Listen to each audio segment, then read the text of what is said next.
Welcome on in, WIP Daily. Joe Giglio with you. Appreciate everyone subscribing, following the podcast, wherever you get your podcasts. Of course, our video feed as well on YouTube, 94 WIP. Tucker Bagley joins me for the video podcast, which may be getting a little bit of a boost moving forward here. We'll explain that, and you might see some different background. I might miss the Elvis room if we ever leave the Elvis room, but we got some big things planned for the video feed. So hop on to the 94 WIP YouTube page, and we'll do a lot of podcasts there moving forward. So I know today, Tuesday, is the first day of Eagles training camp. And originally in my head, it was like, oh, we're going to talk Eagles today. And we'll do a lot of Eagles moving forward. I'm sure tomorrow we'll be talking Eagles on WIP Daily. But can't ignore the elephant in the room. And it's a big elephant right now in Philadelphia sports, even though the person himself is not that big of an athlete. He's kind of a slight athlete compared to other guys. But he's supposed to be a good player, and he has an outsized contract, an elephant-sized contract. I'm talking about Trey Turner.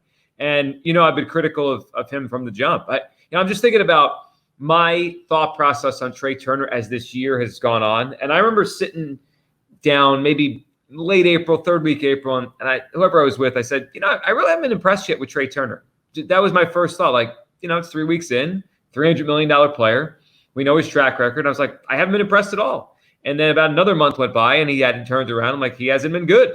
And then another month went by. I'm like, he's been bad. And now we're nearing August, and Trey Turner has been awful. Punctuated last night by making 3 more outs, getting thrown out of the game on a called strike 3, arguing with the umpire. And, of course, 2 errors in the field. It was the worst game for Trey Turner as a Philly in a season that has been really bad. And there's a lot of angles I want to attack here just to react to Trey Turner and now what the Phillies should do. I said about 6-7 weeks ago, if I had a magic wand and I could undo this contract, I would undo it.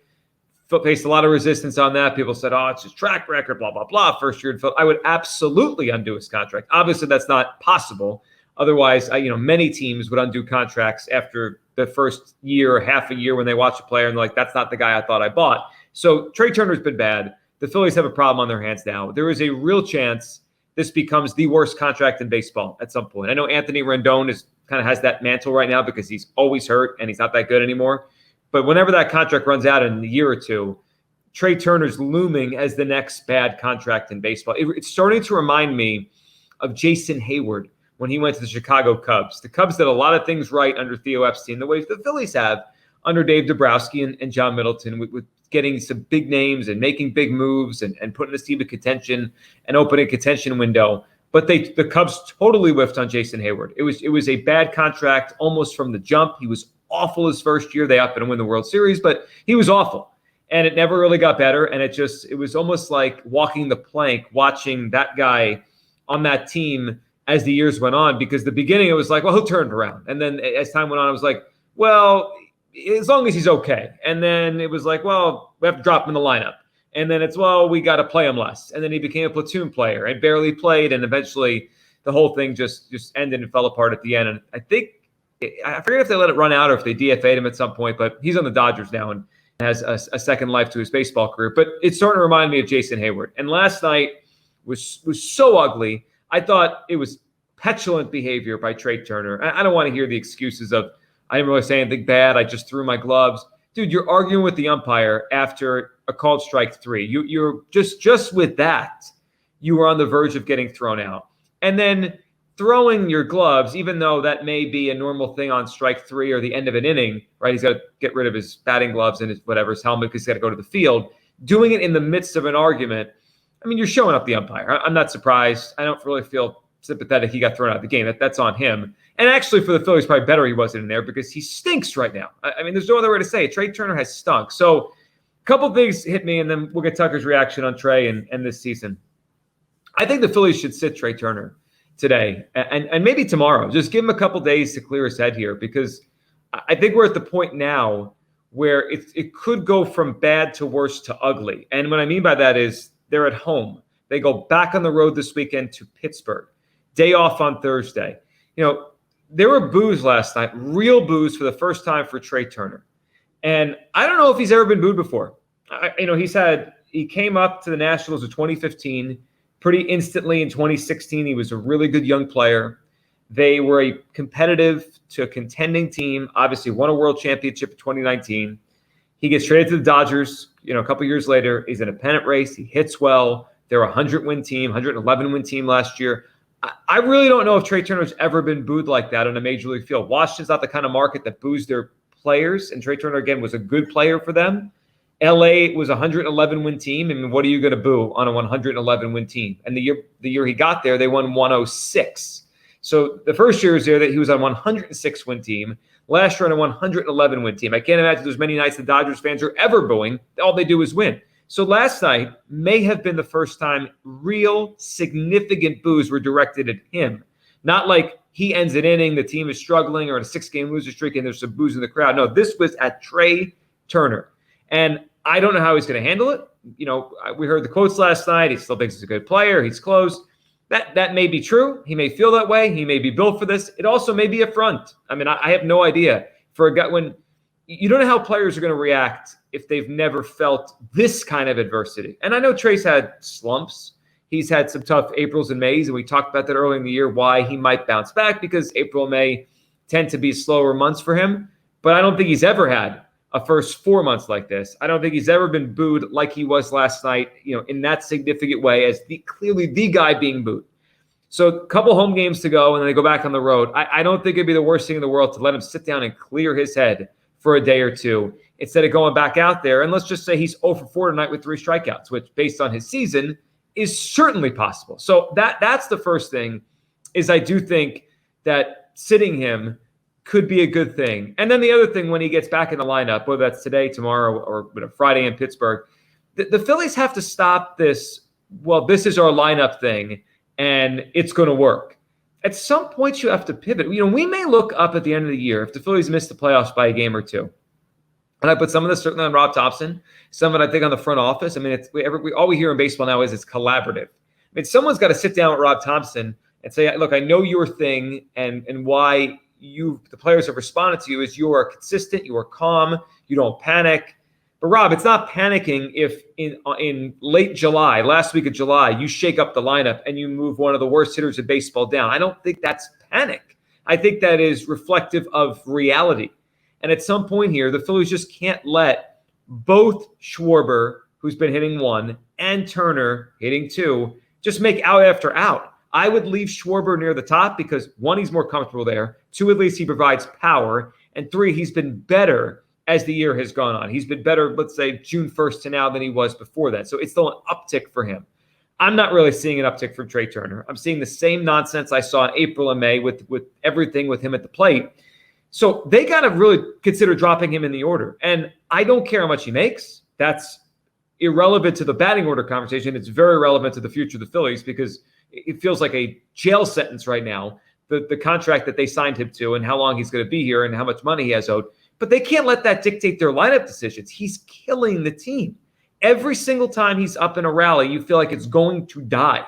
And to allow him to make out after out, I mean, his on-base percentage this year is 300. He's 247, 300, 387. His slash line. That's not representative of a number 2 hitter in any good lineup. I think he has made the 3rd most outs in all of baseball. And a couple more days here, he might take the lead. They have to drop him in the order. And I know right now it's complicated because of lefty-righty stuff. And we talk about that a lot on the show and lineups and trade ideas. You know, because Schwarber's the leadoff hitter. Harper's been hitting 3. It was Castellanos. They flipped those guys. The logical guy at number 2 is Bryson Stott. He's a lefty too. So you'd have Schwarber lefty, Stott lefty, Harper lefty. It's not ideal. But look, when they're facing a righty, it's okay. Like, they could just try to bludgeon the righty to start the game, get 3 or 4 or 5 runs, and then in the 7th or 8th inning, hopefully you have a lead. And if you don't, you have to deal with left on left. You deal with it. I mean, you could always pinch hit someone. You could just trust your guys to get a hit. I mean, Bryce Harper's always been historically decent against lefties. This year it's been more of a challenge. Stott, I don't think there's a major platoon split. I mean, I think he holds his own against lefties. So at some point, what matters more? Lefty, righty, or good hitter, bad hitter? And right now, Bryce Stott's a good hitter, and Trey Turner's a bad hitter right now. So I would sit Trey Turner today, and it's time to drop him in the order. There's no more, this is your track record, this is your resume. That's out. It's 4 months now of crap by Trey Turner. Phillies have to do something different here. Tucker, your reaction to last night with Trey Turner and the first year of 11 years on this contract. My goodness. Yeah, we got 10 years left. 2033. Like, how old's your son? 7, 8? Like, he'll be in college. Yeah, he's 8. He'll be in college when the Trey Turner is no longer employed by the Phillies. So that's something that we certainly can look forward to. And it's funny when they signed Trey Turner. I was excited, right? He's a great player. He's an all-star, but I voiced my concern about the length of the contract, about him being signed through age 41. And you look, shortstops don't play to the age of 41, right? Look at the guys who really, I think there's only a handful of guys over the age of 38 who are still playing in the majors right now. Half of them are pitchers, and the other half are guys like Nelson Cruz who just stand up at the plate and hit home runs and don't necessarily have to worry about their speed or even staying in, baseball shape, because their job is to hit the ball 400 feet once a week.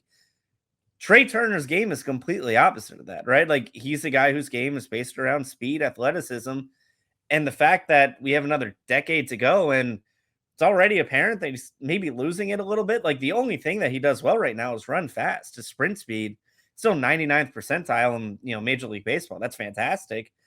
Everything else sucks right now. I mean, he's swinging at 57% of the balls being thrown to him.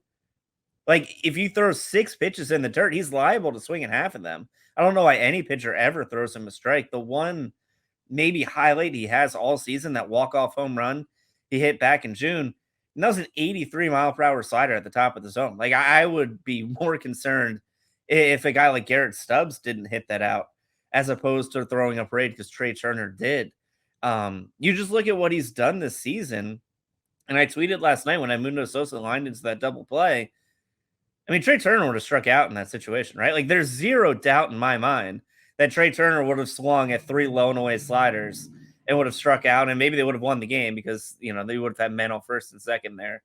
With only 1 out after that at bat would have been over, hypothetically. But I don't know what he does well right now. He doesn't play a good shortstop. It's a shame, because I thought Bryson Stott was pretty good at shortstop last year. They moved him off of that to accommodate Trey Turner. Now it's painfully obvious your best defensive infielder right now is stuck at second base instead of shortstop, where he belongs.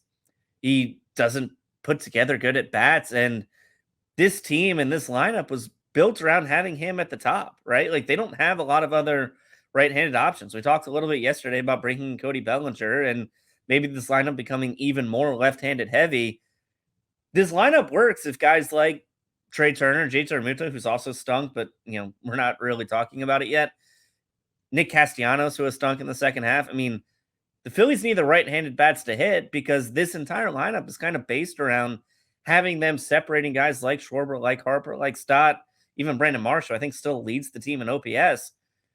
What Trey Turner's done this year, I mean, I don't think anybody could have anticipated it being this bad. And he should be thankful that Nick Castellanos stunk so bad last year, because that seems to be the prevailing thought right now, right? Is, oh, well, Castellanos stunk last year, so Trey Turner will stink this year, and next year he'll be an all-star. And I hope that's true, but I just think it's a little foolish to just assume that come April 2024, he's going to be back to being an all-star, when you kind of see maybe over the last 3 years, he's been trending downward anyway.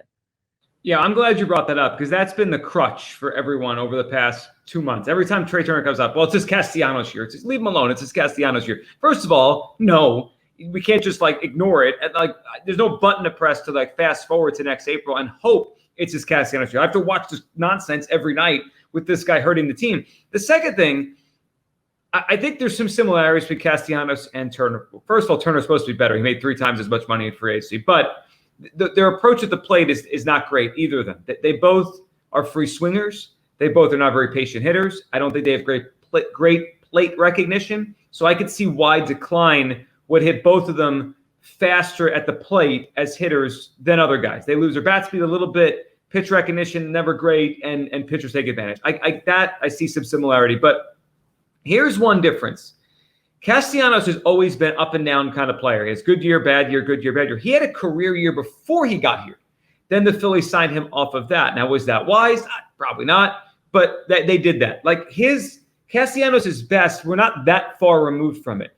Tucker just mentioned Trey Turner. The trend line is so glaring. It reminds me of Jake Arrieta as a pitcher. Jake Arrieta's trend line, it was 2015 best pitcher of baseball, 2016 pretty good, 2017 all right, and then boom, he comes here 2018 2019, and it started to go. It was just going down. And I'm looking at Trey Turner. It's the same thing. In 2020, his best season, 982 OPS. 2021, 911 OPS. 2022, 809 OPS. This year, 687. The trend line is so obvious. I remember mentioning when the contract was signed and we had our debates on the old evening show on WIP about the length of the contract. And I remember saying, like, is everyone ignoring this? It's the weirdest thing. Like, I wasn't anti the player, Trey, at that point, but the contract, like Tucker, I was like, what are they doing? It was the most ignored thing. I was like, yeah, Trey Turner's awesome. Throw $300 million at him. The Padres throw $400 million at him. I'm like, has any player ever gotten this kind of hype and money off of his OPS dropping over 100 points in a season? Usually it's the opposite. Guys have career years. They go up 100 points. They get paid. They get paid off their best year. Maybe that's silly too. But it's rare to see a guy in his walk year go way backwards and everyone still just throw the money at him as if nothing happened. Everyone in baseball, the Phillies included, may have ignored it, and now it's the Phillies' problem here. I'd sit him for a day or two, and I would drop him in the order. It's time to take the gloves off with Trey Turner. Let's be real. This guy has stunk. Appreciate you listening. Appreciate everyone following the podcast. WIP Daily, subscribe, and follow us, of course, 94 WIP, the YouTube page. A lot of our video podcasts, including maybe some new graphics background coming your way soon right here on WIP Daily. Thank you so much for listening.